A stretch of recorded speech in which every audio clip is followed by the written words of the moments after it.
So with all the enormous changes that the Warhammer 40K Balance Dataslate has brought, which factions are looking strongest and weakest in the new version of the game?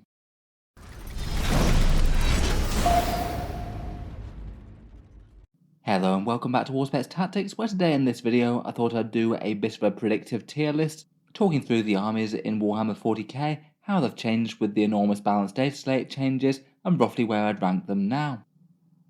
Obviously at the moment it's going to be a bit of a running in period. I'd argue that as Warhammer 40k updates go, this is one of the ones that's perhaps been one of the most ambitious. Often when they do balanced data slates and things, they often tend to focus buffs and nerfs to just a few factions and leave a whole load of things untouched broadly in the middle.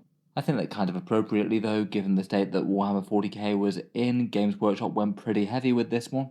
Points changes, and often quite meaningful ones, for what feels like around about a third of the units in the game, more or less. A bunch of core rules changes, and some targeted faction-specific things beyond that.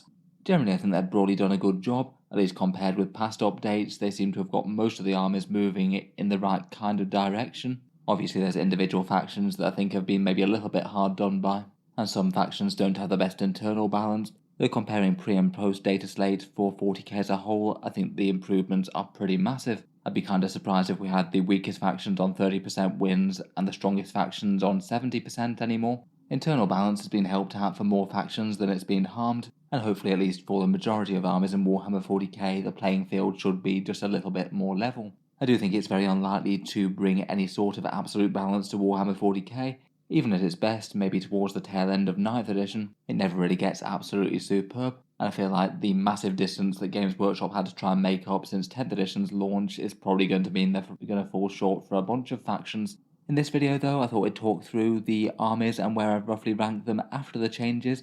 Obviously this is a predictive tier list at this stage. People haven't had anywhere near enough time to playtest all the armies and see what works and what doesn't, and we won't have enough real tournament data to properly draw conclusions for a whole bunch of weeks yet. Some of this absolutely definitely will be wrong. In general, the tier list is based on a community vote, but quite heavily modified by a few of my own opinions in places. Some factions it feels kind of obvious where they're going to wind up. A few, particularly in the middle tier, might really swing one way or the other. In any case though, treat this as a first take. Hopefully I'll get back with a more updated and accurate tier list in the future, and by all means feel free to let me know if you think that I've rated any armies too harshly or too well. Look forward to hearing any and all insights down in the comments below. Firstly, starting out with the armies that I think are probably going to be struggling more than most, here are the ones that I've chosen to rate down in tier 5. The Adeptus Sororitas, Adeptus Mechanicus, Drukhari, and the Leagues of Votann. Out of those, I feel like the Leagues of Votann might be one of the closest to tier 4, though they are catching up from quite a long way and a very low starting position. Going through these, first up we had the Adeptus Mechanicus, who started prior to the update with a win rate of around about 39% in grand tournaments, one of the weaker factions in the game, and largely propped up by Catastrophe Breacher spam and an Omni Sterilizer, loads of undercosted units, and a kind of standout bad detachment rule, and while their army rule isn't terrible, it only applies to a really limited subset of units.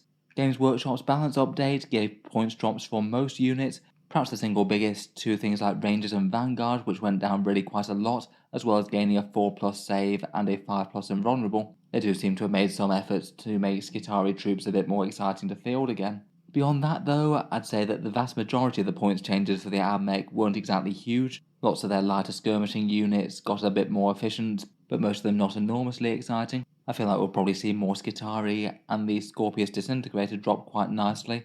Fulgurite and Corpuscari Priest are also really quite cheap in a Dune Rider as well. Maybe we'll see some of those. Overall, definitely quite a big power boost compared with where they were before, but a lot of the other struggling factions have got very solid increases as well. My suspicion is they might still be a little bit on the weaker side of Warhammer 40k at the moment. Next up, we've got the Leagues of Votann, who are starting from a tournament win percentage of 31%, often considered perhaps the single worst faction in Warhammer 40k power-wise prior to the update. They really have a lot of issues, a very small pool of units, and most of them fairly inefficient datasheets, not that great synergy, and judgment tokens hard to come by and not as impactful as they were. Games Workshop definitely has given them a meaningful power boost with this though. Points drops across basically the entire faction, and some of them quite significant. The Chthonian Berserks dropped down to 100 points from 135, which is kind of big, and even some of their better units like the Iron Here Hearthguard and the Hecaton Land Fortress also went down. On top of that, a lot of their army is going to be just getting +1 to hit and +1 to wound in the early stages of lots of games. You get to mark 4 different units for the Judgment Token buffs and also receive some CP when you kill any one of those, so that should be really quite achievable. I feel like that's really going to be pretty helpful in the early game for Leagues of Votann armies, never mind for other things that actually kill units. Overall, I suspect that the big points changes are probably enough to get them away from being flatly the worst faction in Warhammer 40k, though I'd say it maybe does feel like a bit of a band-aid on them, and their datasheets don't have a ton of synergy, they just get their core mechanic just very easily and maybe not all that interestingly and interactively. You will get a whole load more Votann for your points though going forward. The Thunderkin as well look really quite fun at 75 points for 3, there should be some pretty efficient firepower and were already kind of good for Votann. I do think these guys are looking a fair bit more interesting, and maybe rate towards the higher end of the lower tier now. Moving on, we've got the Sisters of Battle. The Adepta Sororitas had a tournament wins of around about 42% before. This was propped up a bit by Armiger and Assassin allies, and they do have the issue of lots of low damage, fragile units, with a lot of their usual good stuff like Repentia and Retributors and Celestian Sacrosancts and things just generally not really being the right combination of a bit slow, a bit fragile, and not dangerous enough once they get there.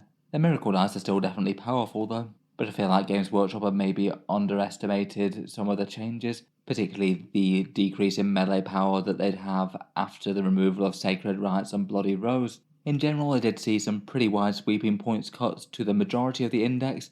Things like Paragons and Val went down a lot, both Repentia and Retributors dropped significantly, Arco Flagellants are very cheap and put out a whole ton of hits, and there were cuts to their various armoured units that were generally seeing a fair bit of play. They will have to carry themselves a bit better though, as Armigers going up to 150 points definitely makes them a little bit less efficient. Though I do feel that really quite a lot of their units probably get from being just outright bad to just kind of okay but not stand out, and still going to struggle to actually carry the whole battle line damage dealing of the Sisters. Otherwise, I feel like Celestine and the Triumph of St. Catherine are pretty standout from the character point of view. The Triumph seems very reasonable to throw into just about any list for 125 points. That thing's just kind of annoying and does some vague buffs in the middle of the field. And again, overall, I would say that they're significantly stronger, but given the other increases to other factions, it probably still has them being one of the weaker armies in the game, also I'd guess going forward. Next up, we've got Drukhari, who prior to the update had a tournament win percentage of 42%, typically making very heavy use of Dark Lances with their Ravagers and more. Again, I'd say it's broadly pretty helpful. Points dropped to the majority of the index, though largely not enormous ones. Things like the Transports, Talos, Kronos and Grotesque got neglected, and rather disappointingly, the maybe somewhat undercosted Ravager got increased. It went from 95 to 115, which felt maybe a little bit punitive. I feel like maybe going up to something like 100 or 105 would have been far more reasonable. Despite that, I'd say that the points cuts to the other units probably outweigh it if you are playing Drukhari as a whole. Witches and Lilith Hesperax went down really quite a bit, and one unit of them was already quite good. Scourges and Incubi and a bunch of their fast movers are down as well, but I do feel like having arguably their single best unit increased and very significantly is not really what they needed right now. And again, probably given the competition, are going to be struggling more than most, I would suspect. Moving on, for the armies that I've chosen to rank in Tier 4, we've got the Divergent Space Marines, Blood Angels, Dark Angels and Space Wolves, and that's primarily a ranking for their own detachments. If they're being played in Gladius, then they have most of the same options as the regular Space Marines, so that'll be in the next tier up. Otherwise, I've also placed Astra Militarum here, though towards the lower end I could have been tempted to put them back in Tier 5. Otherwise, I've chosen to place Grey Knights, World Eaters and Death Guard here, maybe the Death Guard out of those being the single one that I've been most tempted to put up in Tier 3. First up, for perhaps the big three of the Divergent chapters, basically all of these have been gifted by Games Workshop with a detachment that seems to be doing significantly worse than the Gladius. All of them seem to do significantly better with the standard access to Space Marine things like Bolter Discipline and the Advance and Charge. Previously, Blood Angels had a win rate of 40%, and Space Wolves and Dark Angels were on 42%, all tending to be a bit behind the mainline Space Marines. First up, and maybe a little bit disappointingly, none of the detachment rules changed in any way. I feel like all three of them could have arguably got a bit of a buff to help them catch up with Gladius. They have access to the Space Marine points changes, which I'd say is broadly maybe slightly more of a buff than a nerf, but there's not a whole load in it. But then out of these guys, a few of them did get some significantly buffed units as well. Nothing enormous got toned down. Space Wolves, I'd say maybe one of the highlights might be Wolfen dropping down to just 80 points. They really are quite cheap now. Thunderwolves going to 90 is quite nice, as they were already really quite commonly played. I think Bjorn the Fellhander getting quite such a big buff was kind of unexpected and a nice bonus as well. For Blood Angels, both Sanguinary Guard and Death Company dropped down quite a bit. I'd say out of those two, Death Company in particular are looking quite fun for their new points cost. They can hit really quite hard with Inferno Pistols and Power Fists. Out of the three, I'd maybe say that Dark Angels were perhaps slightly less exciting for buffs. The Ravenwing Black Knights and Azrael dropped a bit. Azrael is very efficient at 105, but maybe not quite as many changes to their mainline damage dealers as the other two. Overall, I perhaps hope that might be enough to get them into Games Workshop's target 45 to 55% win zone. I would say that out of the two, though, the buffs have mainly hit the Wolves and the Blood Angels a bit harder than the Dark Angels, so I'd feel that there might be a little bit more chance of those two breaking through. In any case, I would suspect that the Gladius is probably going to give them the best chance of doing it, though, given that none of the supporting rules has really changed, and that was what was doing well for them before. Next up, and around about the same level prior to the updates, were the Astra Militarum. Their win rates were around about 42%, and army lists typically made good use of artillery, supported by sentinels, and maybe some Krieg infantry and some Rogue Dawns for more direct damage dealers. For the balance change, there was some positives, but also some negatives.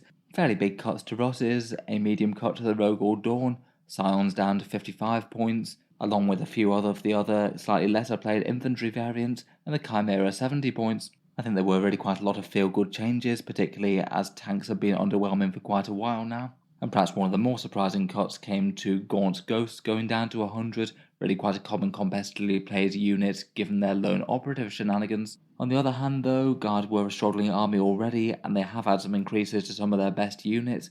Sentinels and Manticores both went up, as did the Forge World Earthshaker carriages. I feel like all of those will sting a bit, seeing as they were being played quite a lot before. I still feel like Scout Sentinels are pretty good though, and I guess you'd see more regular Basilisks filling in for the artillery now. Overall, I'd say that it's broadly helpful stuff, and an overall small power boost, though not really that much of a direct upgrade. I think the internal codex balance has definitely been improved, but given that their buff has been somewhat small in my opinion, and they didn't start from a great place, they're probably still towards the bottom end of the 40k meta. Will be interesting to see what Guard players make of the changes though. Moving on, we've got the Grey Knights, the teleporting shenanigan faction now, and their win rate was around about 39% before.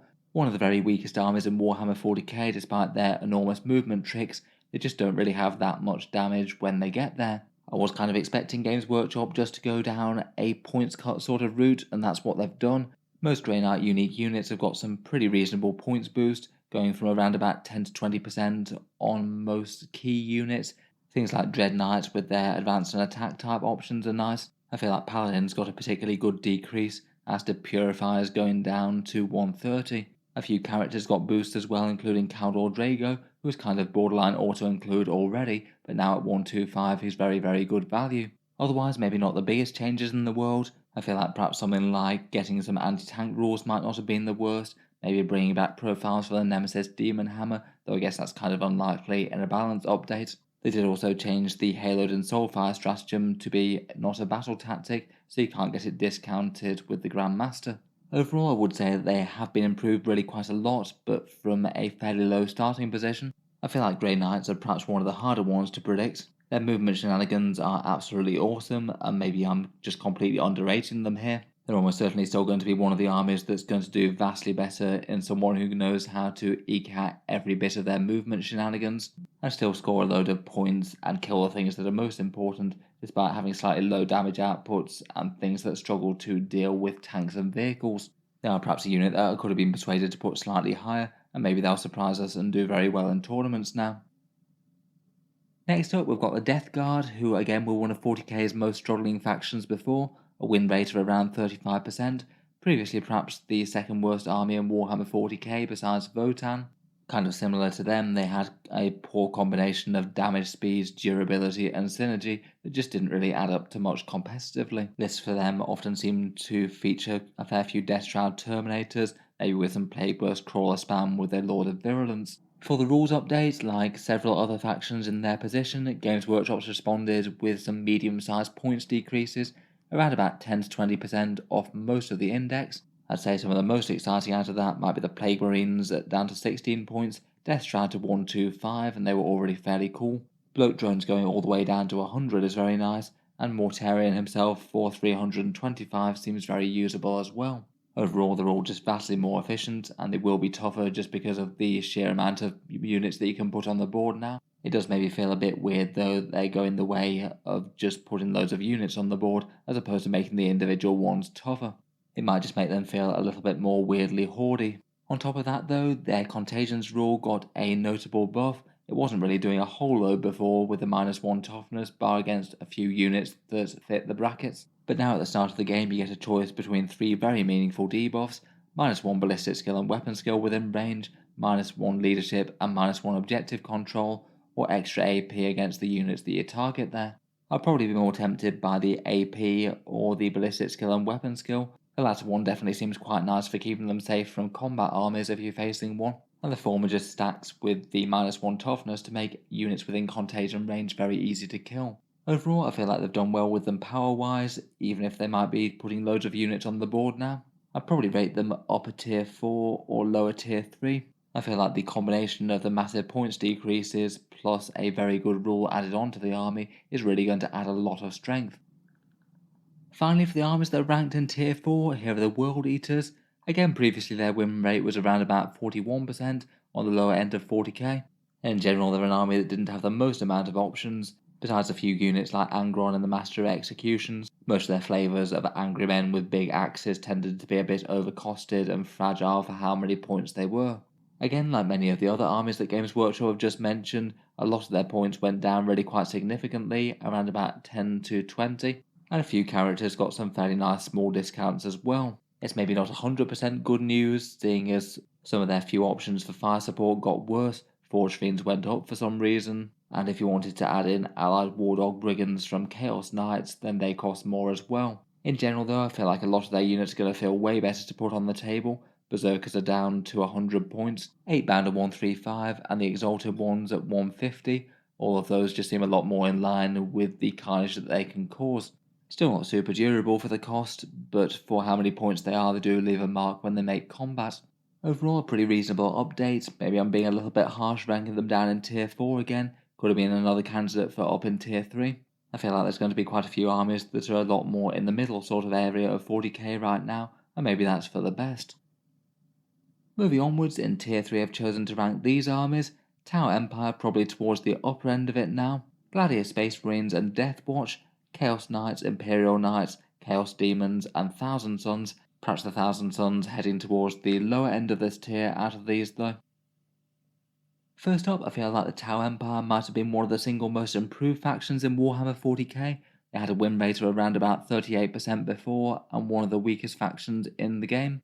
Perhaps their mainline damage dealer being crisis suit blocks of cyclic ion blasters backed up by commanders, supported by a few things like lone operative things, ghost kills, and some backfield firepower of one sort or another.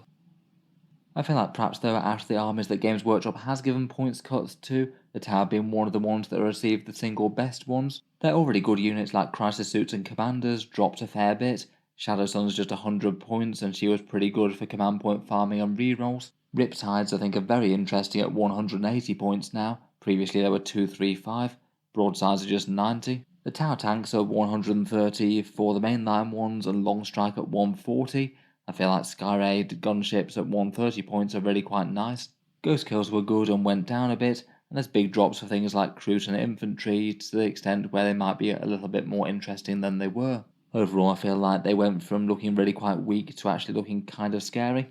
An average Tau list is definitely going to be putting an extra couple of units on the board, though they might still potentially struggle with things to hold the central objectives. That often tends to be their problem, having things that really want to be too close to the enemy. Between all that, I suspect they'd be somewhere towards the upper end of tier 3. They have got some massive improvements. Next up we've got the Space Marines, starting from a win percent around about 44 pre-datasheet, an army with a crazy amount of options, though a few of them going away in the upcoming codex. Gladiator Lancers, Repulsor and Executioners, Desolation Marines, Stern Guard and Inceptors were all fairly common picks among many other datasheets. For the balance updates, they've had some give and some take. Desolation squads got a points hike and got lowered down to 5 squads, I feel like they're going to be out of the running for a whole load of people now. That really breaks synergy with things like Bolter Discipline. Otherwise, a points nerf to the Gladiator Lancer I think will be felt. That's still going to be one of the most efficient anti-tank units in the index, but it will cost more. Sternguard and some Storm Speeders are up very slightly, and Infiltrators up to 100, and Gilliman goes up a bit too. I feel like it probably doesn't put any of these completely out of the running competitively, besides maybe Desolation Squads, but they will be less efficient. As well as that, I will bear in mind that the captains got less useful as well. Free stratagems aren't as flexible and can't be used on Overwatch, and Marines did have a whole ton of captain options, and the Terminator Chaplain won't be as good with him not protecting against devastating wounds anymore. Otherwise though, there were a lot more points decreases than the increases, though some of them to things that still aren't particularly good even after they got better. Perhaps for standout good things, I think that Eliminators going down to 75 points looks very good indeed. Seems like a bit of a mirror of 9th edition there. All the Redemptive variants dropped a bit, and they're all looking a lot more interesting than previously. Terminators are at 190, and most of the chapter-specific characters are pretty feel-good choices, feeling very efficient for their points costs now. Overall, previously started fairly middling, and I feel like that's where they're going to remain. Not really any massive swings in power, with things being a bit of a trade-off, but broadly speaking, the majority of factions that were better than them tended to get a bit worse. I think they should be a bit more of a force to be reckoned with, and I think might make it into the 45 to 50% win percentage for Games Workshop. Deathwatch feel like an army that's been nerfed fairly hard. They were winning around about 51% pre-Dataslate. The best out of the Marine sub-factions at that point, generally just due to being the shooty Space Marines with the options for 3 turns of good damage boosts, plus backing that up with some good datasheets, the Watchmaster to ruin a stratagem, plus Proteus kill teams and veterans, and maybe Desolation Marines in big units using the anti-infantry stratagem. They will be subject to the other Space Marine changes. I feel like that Desolation Squad change is going to be very relevant for them. But on top of that, they also got a rules nerf and a points nerf. The rules nerf stops their stratagems with special issue ammo applying to things that aren't bolt weapons, so they're going to be far less widespread. And then a few of their best datasheets also went up on top of that, things like the Proteus kill team and the Deathwatch veterans. Watchmasters too will be a bit less flexible with their stratagem increase rule not being able to apply to everything. And while they did get a couple of tiny points decreases to Bikes and the Spectrus kill team, neither of those were particularly exciting units before, and I still don't think they are now. Overall, it does seem like they're being hit pretty hard from all sides there. A lot of their key units got worse, and they're likely to be a lot more on par with Marines, I think. I still feel like having their core rules being basically Marines but doing shooting better is still going to give them an edge though, and maybe a few more people might be tempted to use their Deathwatch Terminator datasheet. You can still put out quite a lot of devastating wounds assault cannon shots with that. Next up we've got the Knights, which I'd say haven't really received the most exciting changes from the dataslate. Chaos Knights were perhaps reasonably balanced for Warhammer 40k before, winning around about 47% of games. Maybe not the most awesome internal balance for the index though, tending to be slanted towards pretty heavy War Dog use. Out of those, maybe the Stalkers and the Brigands tended to be the most played. Now though, after this update, they got a couple of points drops. The Knight Rampager is 380 and the War Dog Carnivore is 140. Both of those are pretty nice changes. I was kind of surprised at the War Dog Carnivore one, as they were kind of fine already. At 140 I feel like they're basically auto-include, but being dedicated melee only, you probably only want so many of them I think. Beyond that though, I feel like it's a little bit harsh for them that they've had some of their best War Dogs nerfed. Brigands are up to 160, which maybe isn't the most surprising thing in the world, but also Huntsmen, Stalkers and Executioners all went up to 150, quite big increases of 15 points for some of those there. For their Titanic Knights, they also have had some rules changes as well. They're not able to overwatch anymore. Towering's changed a bit with cover, which has some advantages and disadvantages, but if you're shooting it's more of a nerf, so a bit of bad news there. Otherwise, for rules changes that might help them though, Insane Bravery being nerfed will help with their faction mechanic a bit. Your opponent's less likely to be able just to turn off Battle Shock on a key unit for the worst time that it fails now. With Demon Skull Cannons dropping as well, that could be another way to force some Battle Shock tests out of phase. At 105 they're a bit more usable for that role I think. Overall, putting that all together, I'd probably rate this as a small nerf, though not an enormous one. Might be a little bit more emphasis on the Titanic Knights that weren't affected quite so much. Things like the Desecrator and Despoiler still put out a fair amount of damage. Overall, I don't think it's maybe the most exciting changes for them though. I suspect that they'll probably be in a position where they're still capable of stat checking the weaker armies in the game that just can't deal with the sheer amount of armoured profiles, but will probably struggle to overcome the top of the meta armies that can deal with tough knights. While the Chaos Knights did get hit hard, I can't help but think that the Imperial Knights got hit significantly harder this time around though. Previously they'd been doing far better, wins around about 55%, that have been gradually dropping since the towering model nerf, and maybe more lists taking up to be able to take down big targets like them, as they're almost bound to be in the meta like a bit of a gatekeeper army. Some more common data sheets were Wardens, Crusaders, Armigers, Canis Rex, and maybe the Knight Lancer. Generally a fairly reasonable mix of big knights and smaller ones. The balance update for them though really does feel like quite a huge nerf.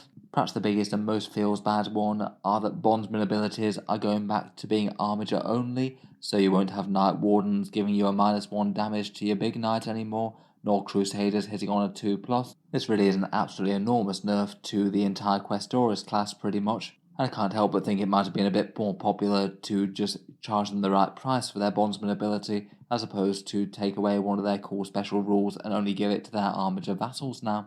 As well as that, armigers increased to 150 for both variants, definitely not good news as they're one of the mainstays of the army. No Overwatch for Titanics maybe affects the Imperials a little bit more than the Chaos Knights. They generally tend to be a little bit more shooty with the big knights like the Crusader, and it certainly hurts the Valiant. The towering shooting nerf, again for the same reasons, isn't going to be great for the Imperials. You won't be drawing as much line of sight from Crusaders. 2 stratagems were nerfed with a +1 to wound, and the fights on death one both costing 2 CP rather than 1. And finally Canis Rex perhaps had a bit of a side grade. You can only use the free stratagem to make him a bit better when he's damaged. He's locked out of all the other good ones. Though for his trouble he did drop by 30 points, and I feel like given the big nerf to all the other Questoris, he's still probably not looking too terrible as a result. Overall, it does feel like Games Workshop have taken a bit of a hammer to the Imperial Knights all over. I expect them to be far more on a level playing field with the Chaos Knights now. There's lots of overlapping, really quite big changes to the faction in lots of ways, even if they didn't just go for a broad-based points increase. Moving on, we've got the Chaos Demons, winning around about 50% prior to the Balance Dataslate, doing fairly well, though quite a lot of competitive lists tend to be really quite convergent, tending to focus around Be'lakor leading a whole bunch of greater demons into battle. The Balance Dataslate for demons does seem to be quite clear as to what it was trying to do. Basically just about all of the competitively run greater demons and Be'lakor have gone up in cost. Those ones all up a bit, and also things like the Changeling and Flamers, which were often being run as allied units. They were pretty handy as deep strike range damage dealers to go about doing secondaries at the same time. While they've done that, they have decreased points cost on really quite a lot of the rest of the index, but maybe most of the units not to the extent where they're enormously competitively exciting, or at least maybe not quite to the extent that the previous versions of those greater demons like the Bloodthirster, Lord of Change, and Shalaxi Hellbane were. For unit winners, I'd say the Nurglings are perhaps the single biggest winner. They were included quite a bit in competitive lists for actions, objectives, and just general screening and disruption, and them getting a surprise points drop makes them even more auto-include. Otherwise, maybe Demonettes are looking pretty interesting at 120 points now, I feel. The rest of the codex is definitely a lot more internal balanced, but I do feel like it's going to be weaker than it was originally, just due to Games Workshop quite so extensively hitting the good stuff with fairly big rises. I guess if you're perhaps playing a less optimised Chaos Demons list though, it might not be the worst news in the world. Quite nice to see a little bit of love for the rest of the index that isn't just the greater demons. Finally for this tier we've got the Thousand Suns, one that I was perhaps weighing up between ranking in tier 3 or tier 4. I have chosen to go towards the lower end of tier 3 now, as I still think that they have some pretty powerful supporting rules. Previously to the update, they were one of the strongest armies in Warhammer 40K, a win rate of around about 52%, one of the next armies following along after Knights and Custodes power-wise, and I did feel that actually in terms of their index's design they hadn't done too badly there. Competitive lists really did feel like they were building around the units that the Thousand Suns are known for. Good representation for Scarab Occult Terminators, Rubric Marines, Sorcerers and Magnus, and the Mutalith Beast being good was a bit of a novelty as well. Their core mechanics both fun and powerful, though it does mean that you do have to kind of build around those units, as you really do need the Cabal points to get it going. In the update though, I feel like they've perhaps been hit by nerfs that are surprisingly heavy, a little bit more than I might have guessed. Basically most of the good units in the army have gone up around about 10%. All of the aforementioned stuff, with particularly maybe the Mutalith Beast and Ahriman getting hits a little bit more than others. They didn't really get a whole load to compensate as well. Some fairly tiny cuts to more niche units like the Demon Prince and Cultists. The Demon Prince is looking like a bit more of a credible option though. Overall, looks like it probably means that most Thousand Suns armies are going to have a unit or two less than they had before, which will hurt them a lot. Definitely not a particularly feels-good nerf to have a lot of the iconic stuff go up in points, but they certainly can still bring a very scary amount of focused damage when they want to. You can still use the big combo with loads of Scarab Occult Terminators, Magnus, and a bunch of stratagems.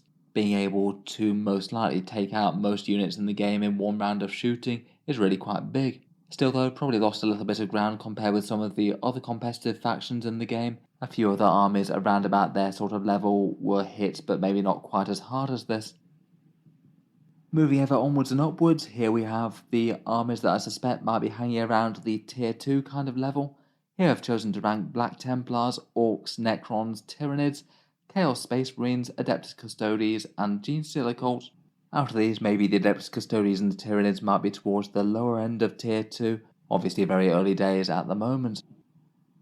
First up, Black Templars again might be one of the most improved factions in Warhammer 40k, and they didn't really start from quite as bad a spot as Tauren. A tournament win rate of around about 44%, and generally making pretty heavy use of a lot of their own units. Their own detachment does seem to be strong enough to compete with the Gladius, and they often made use of the 6+ Feel No Pain type save for some extra durability, maybe adding more with the 10 Houses Bones. The Black Templars did get some absolutely astronomical points cuts though to a lot of their already good units. I'm honestly kind of surprised just by the way that Games Workshop usually prices any sort of Space Marines in Warhammer 40k. You really can field a good going Black Horde of Space Marines if you want to now. It's just 120 points for 10 Firstborn Crusaders. They are still Space Marines that have 2 wounds and a reasonable amount of threat in melee. 12 points per body is just kind of surprising for Space Marines really.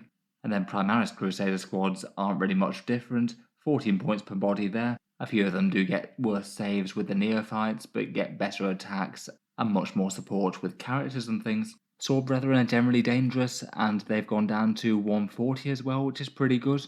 Grimaldus was running most lists, and he's down to 95 with his Feel No Pain type save.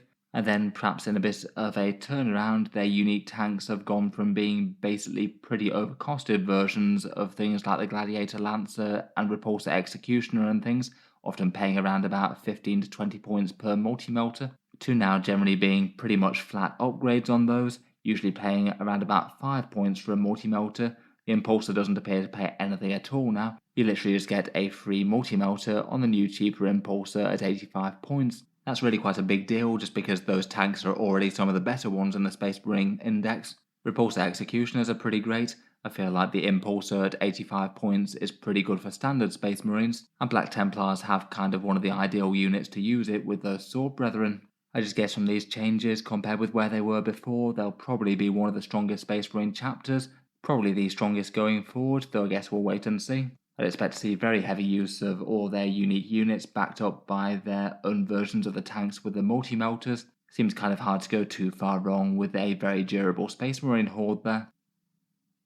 Next up, we've got the Orks, who are doing better prior to the update. A win rate of around about 48%, kind of similar to Chaos Knight type levels, and overall a fairly balanced faction in 40k. They saw a few nerfs, but probably more buffs overall. They had a nerf to the Beast Boss, who was often seen leading units of Beast Snagger Boys and transports up the board. Mech Guns went up from 45 points to 55, which is quite significant. They were kind of good before, a bit mediocre now. And trucks went up from 50 to 60, though I still think that they're pretty good at that price tag as they were standout amazing before. Beyond that though, a really good chunk of the index went down, and a lot of the units to the extent where you'd probably consider them competitively. I feel like Knobs and Mega Knobs and their support were some of the bigger winners. War Bosses going down to 65 points is kind of surprising when the Beast Boss is 100 as well. And again, maybe similar to Chaos Demon Nurglings, it was pretty surprising to see Gretchen go down from 45 to 40 when basically every competitive list was running them anyway. Overall though, I think most of the changes tended to help internal balance throughout the index, though it was a shame to see no updates to buggies and flyers, which really could have used some help. Overall, between all that, they feel like they're in a fairly good space to do well going forward. Still had enough performances before, and maybe a bit more of a side grade when a whole bunch of other factions out there got nerfed. I'd probably not expect to see lists change absolutely enormously though, besides maybe a little bit more flexibility with which big damage dealer melee units typically were put in the transports to go forward. Next up, for Necrons, they were doing rather well prior to the update, a win rate of around about 51%. They've been gradually creeping up the rankings as 10th edition's been going on. Competitive Necron lists maybe did tend to be a bit convergent though, generally building around really big stats blocks of Lich Guard with Overlord and Cryptek support, plus a Reanimator, a nice bit of scary Necron firepower, maybe with Doomsday Arcs or Locust Heavy Destroyers, and then quite often using a Transcendent Catan with a Sempiternal Weave. For the balance updates for Necrons, they nerfed Lich Guard, Doomsday Arcs, Locust Heavy Destroyers, and the Transcendent Catan, admittedly really quite focused on a lot of their more competitive units. But broadly speaking, I wouldn't say that they hit most of them hard enough to really knock them completely out of the running in terms of good choices. The command point limitation thing might be a little bit more limiting to Overlords too. They're not able to use that reactive reanimation strat as much, but they can still have good choices, like the Protocol of the Hungry Void in melee, or they reroll wound rolls with shooting if they're leading warriors. Talking of which, lots of units went down as well, some things that were underwhelming that have just become less so, but maybe particularly stand out are units like the Necron Warriors dropping to just 11 points, which was really quite surprising seeing as they were quite good before. At that kind of price tag, I feel like they're going to be a lot more tempting to build units around. The Monolith going down to just 350 points seems very, very good as well. Again, a unit that maybe wasn't as commonly run as some of the other anti-tank choices, but at 350 points I think becomes seriously interesting. Again, overall, like the Orks, I feel like they're probably in a good spot to do very, very well. Fairly strong before, and not lost loads of power given the units that have risen up. I feel like they look like they're going to be a strong choice going forward. Moving on, we've got the Tyranids. I was kind of weighing up between putting these in tier 2 or tier 3. I could have quite happily put them in the lower tier potentially. I feel like they might be an army that have some builds that are really quite good, but a whole load of units that aren't particularly exciting after Games Workshop's latest points updates. Before the data slate, they had a win rate of 50%, but this is also the week where their codex has dropped as well, so they've gained a whole bunch of different units and options, but also had all their points costs changed around at the same time. Previous lists, though, tended to rely on some heavy zone throat firepower and a whole menagerie of pretty good monsters, and then scoring a whole lot of points with secondaries with biovores shooting spore mines around the map. Overall, at least compared with the Codex points, I feel like the Balance Dataslate brings a bit of a points nerf. Some things maybe a little bit anticipated, biovores going back up to 75 points and Rippers going up still isn't that great, but for paying the premium to basically get loads of secondary points near guaranteed isn't really the worst in the world. It is combined with a whole bunch of things that just feel kind of strange though. The Tyrannifex, Harpy, Hiveguard, Swarmlord and Spore Assist nerfs all feel just completely out of proportion with the unit's abilities. For other things that will hurt as well, Hive Tyrants and Zoanthropes also had nerfs as well, and they were competitive staples that tended to appear in the vast majority of Tyranid lists. For buffs though, there were a few of them. Lictors generally have absolutely great points cost now for what they do. Genestealers went back down to 85, and Hormagaunts at 65 points is really quite interesting. Not going to do much damage against heavies, but you can flood the board with a whole ton of chaff. Overall, between all that, I feel like they'll do well in some builds, but have not that great internal balance. Probably using a nice combination of their already fairly good monsters, Exocrines, Harrispexes, Maliceptors, and I feel like the new Norn Emissary could be quite good for midfield objectives, and certainly having a good contingent of the Vanguard organisms, Death Leaper and Neurolictors in particular, and then hoovering up loads of secondary points with Rippers and Biovores, perhaps similar to how they were before. Overall, I think that despite some weird points changes, they're probably not going to be in the worst place ever. Invasion Fleet still looks very solid. Maybe the Vanguard Onslaught with its powerful stratagems for the Vanguard organisms might see some play as well. Overall, I'd perhaps rate the Tyranids towards the bottom end of Tier 2 or maybe upper Tier 3, even if I feel that quite a lot of the points changes just were a bit weird and punitive for units that didn't need them.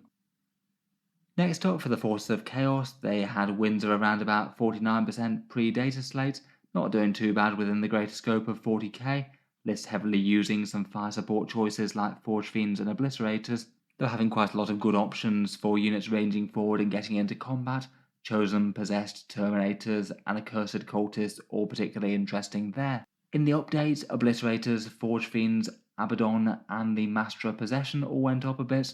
Obliterators not really by all that much, though the Forge Fiend increase was kind of expensive, and it will also get worse because Devastating Wounds aren't as good against Hordes anymore. Previously, it was perhaps a surprisingly good anti-Horde vehicle, getting loads of extra blast shots and then Devastating Wounds to splash to more targets. Beyond that though, perhaps a surprising amount of stuff went down as well. Warp Talons going down to 100 points seemed very good, that was a massive points decrease there. And the drops to Possessed and Chosen are maybe a little bit surprising perhaps. They're already at least fairly efficient before, so points drops on them are only going to get them see play more. Overall seems broadly good news for them. Shooter units maybe not hit too much, some nice improvements, and weren't doing terribly before, and they've got some very powerful supporting mechanics with those dark packs and good stratagems. Next up, we've got the Adeptus Custodes, a powerhouse of a faction that's taken a broad battery of nerfs. Previously, they were winning around about 55% of games in big tournaments, really quite an achievement given that Aeldari and Genestealer Cults were running around. Big damage and defense that was sort of oppressive to quite a lot of other things, and particularly their fights first on objectives really was nasty. Lists tended to use very big blocks of 10 Custodian Guard and big units of Wardens with certain characters, often backed up by a few Sisters of Silence and maybe some Caladius Grav tanks for fire support. Games Workshop definitely have hit the Golden Boys fairly hard. Most competitive units have started by going up by around about plus 10%. Things like the Terminators, Wardens, Custodian Guard, and Characters. Though Caladius tanks do remain completely untouched, I feel like they're going to remain very popular. A few lesser played units have dropped a bit, Venetaria down to 200 and Sagittarium are significantly cheaper than they were, plus the Witch Seekers and Vigilators might be a bit more tempting as well. Otherwise though, I feel like the rules nerfs do bite particularly hard into the Custodes. Devastating Wounds means that anything that was a Devastating Wound is now going to be far more effective against Custodes as they no longer get their 4+ mortal wound save against them, and I feel like Devastating Wounds were perhaps the most common source of mortal wounds in 40k at the moment. That is going to make them significantly easier to kill, often against some of the enemy's most dangerous units. Otherwise, Games Workshop changed squad size around a bit, Custodian Guard being limited to 5 model squads. That's also going to be much less efficient in terms of supporting them with characters and things, and having the option to use stratagems to big effect. I feel like perhaps the Wardens don't care as much about the change though, as they only dropped 1 model. And then finally there is a nerf to Fights First as well, which now no longer counts as a battle tactic, so you can't get it for free with the Custodian Guard Shield Captain. I feel like that was really quite a common play to have a Shield Captain in an enormous unit on an objective, and basically know that if you tried to charge them, then they'd activate before you and likely kill your charging unit before it gets to hit. If Custodes want access to Fights First, they're going to have to keep 2 CP on standby for it. Overall, I feel like it really is a very solid all-around nerf to the faction, though it is coming from a faction that was previously doing very well and oppressing much of the rest of the meta, and most of the other top spots have also taken nerfs, at least to some extent. My guess is that they won't be anywhere near as overroaring compared with a lot of the other more mid-tier factions in 40k that will still probably do alright. At this point I'd put them towards the bottom end of tier 2 or maybe upper tier 3. They've still got chunky stat lines and a lot of threat. They'll have lost a lot of efficiency. Next up, for the forces of the Four-Armed Emperor, we've got the Genestealer Cult, which I feel like are going to be a lot more in just the standard upper tier of Warhammer 40k, as opposed to ranging out far ahead. Before the Dataslate, these guys had a win rate of around 65%, far outpacing most other factions in the game besides Aeldari. Lists generally tending to build around big units of neophytes and acolytes, dropping in and hitting the enemies with seismic cannons or demo charges, maybe some forward deploy aberrants as well to hit the enemy hard in combat turn 1. With the Genestealer Cult, Games Workshop also decided to both nerf them in terms of rules and points. For the rules change, it was mainly Cult Ambush that changed. That was previously either going off on a 4+ to recycle units, or just automatically respawning all their battle line squads, but now it's only going to be going off on a 5+ for standard units. They can get 2 boosts to that, a +1 to the roll if you're in battle round 1 or 2, so big wins if units die early there, and also a +1 to battle line units as well. This one absolutely is a big nerf. There are going to be a lot more units that would dearly like to be setting up cold ambush tokens and returning to the board but aren't going to be able to with this. Though the boosts to make it happen early in the game are quite helpful for the Genestealer Cult, as it's maybe more important if units die early to recycle them quick. Besides that, there were also some reasonably heavy points increases as well. The troops with the Acolytes and the Neophytes both went up 10 points. The Achilles Ridge Runner with its AP shenanigans is up a bit, and the Mighty Aberrants went up 20 points, definitely putting a dent in their efficiency as well. Otherwise, a few characters went up, but Pure Strain Genestealers went down a little bit, down to 85. Good news for anyone wanting to pick up their new models, I guess. Overall, absolutely a heavy nerf to the faction. They have increased significantly in points, and the rules mean that you're just not going to be able to rely on respawning them quite as much. I think it was absolutely necessary for Games Workshop to do something pretty heavy like this though. They were on 65% wins, which is pretty oppressive versus the vast majority of the game. Most armies would have massively struggled to beat a good Genestealer Cult army played well. My guess is that these kind of nerfs will probably be enough to put them more in line with the other stronger factions of Warhammer 40k, and maybe go back to being a bit more of an element of an army that's strong when people use their movement shenanigans and things to the max, as opposed to just overwhelm the enemy with countless waves of bodies. Finally, last and by no means least, we have our Space Elf Overlords. It seems that general consensus, at the moment at least, judging by the nerfs that they've received, is that while Aeldari were enormously strong before and have taken some really quite big nerfs, they probably are still going to be the strongest faction in Warhammer 40k, looking at the scale of the changes that they've had and then comparing it to what a bunch of the other stronger factions have taken. For this point, I feel like it's definitely going to be old news that Aeldari are ridiculously strong in 40k, a win rate of around about 69 to 70%, downright oppressive to the Warhammer 40k meta, and strong units all over the shop, most of their big things tending to build around enormous anti-tank damage between bright lances with rerolls, or various devastating wounds weapons backed up by Farseers and Fate dice, dialing in a few sixes for devastating wounds and wiping out entire units. Phantasm as well is one of the best stratagems in the game, allowing reactive movement to guarantee that you can keep certain units safe, which is massively powerful.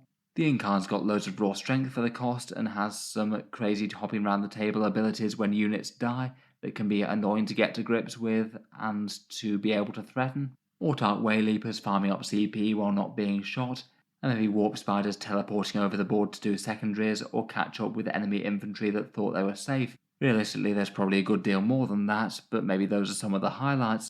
Going through the nerfs, Phantasm is now infantry only, which I think is definitely a good idea. I think it was something that was arguably broken when applied to big, really powerful vehicles, but it's still going to be a really good stratagem for any Aeldari infantry. The devastating wounds change, meaning that they don't splash over to multiple models, will hurt things like the D-Cannon and the Wraith Knight, who won't just be able to use a Fate dice to wipe out an entire squad of 1 wound models anymore. I feel like that's probably just a good change for the game to keep them more focused on being anti-tank things. And the 2 changes to Overwatch also broadly feel like they were mainly aimed at Aeldari as well. Titanic units not being able to Overwatch will stop the Wraith Knight doing that, and not being able to Overwatch out of line of sight hits the D-Cannon, which could be very nasty to go against when it was shooting you off midfield objectives. Then besides that, virtually every single competitive unit has gone up somewhere in the region of between 10 or 20% points increases. And out of those units, I feel like they have managed to target tournament-ready units really quite well. I think they have done well to hit the vast majority of things that were being run competitively very regularly. Perhaps one of the things that was most unchanged from that was Illic Nightspear leading a squad of Rangers. His lone operative shenanigans are really quite cheap, and they are really quite a potent sniper unit as well. Despite all this though, I still honestly suspect that they're probably the single strongest army in the game, though admittedly by a far narrower margin than they were before.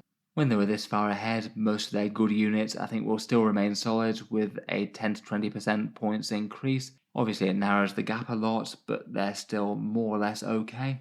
Definitely enormous damage output still going on with those battle focused rerolls, and Fate dice are still great. Even the devastating wounds thing isn't the end of the world if you were just using it to fire mortal wounds into vehicles before. Generally, consensus tends to be that Aeldari do have a fair few other units that maybe weren't seeing much play due to all the rest suppressing them, or we might see a few other things like Wind Riders and Shroud Runners being played a bit more regularly competitively as well. Overall, definitely a solid nerf, and for overall game balance, a good thing, but I would bear in mind that some of the other top factions like Genestealers, Knights and Custodes have all been hit very hard themselves, and the competition for the top spot isn't what it would have been a little while back. So anyway, hope you've enjoyed a rough discussion of some of the buffs and nerfs to armies in Warhammer 40k, and a rough idea of where they might wind up after these changes. As mentioned throughout though, this is very much an early take. There absolutely will be things that I've got wrong here, and I look forward to finding out how things settle down once people have actually had chance to experiment a bit and run these armies at tournaments with trying out the newer units and tactics. Let me know your thoughts and whether or not you rank anything any differently down in the comments below. Look forward to reading them, and hopefully I'll make a bit of a follow-up to this with some tournament stats in the not too distant future. If you've enjoyed the video and you'd like to see more like this, then feel free to subscribe to Auspex Tactics, or I'll certainly keep the regular 40k videos coming. I do tend to post new videos just about every day. Finally, if you have been enjoying all the videos on the channel, I would just like to mention that Auspex Tactics does have a Patreon page as well, and you can find that linked in the video description if you'd like to help support. Channel patrons do get a fair few advantages, seeing certain videos early, regular votes to see what sort of things come next on the channel, and automatic entry into the regular prize giveaways with a chance to win some big model kits each month. If any of that sounds good to you, or you'd just like to help support, the link is down in the video description. In any case, a massive thank you for listening, and I'll hope to see you guys next time.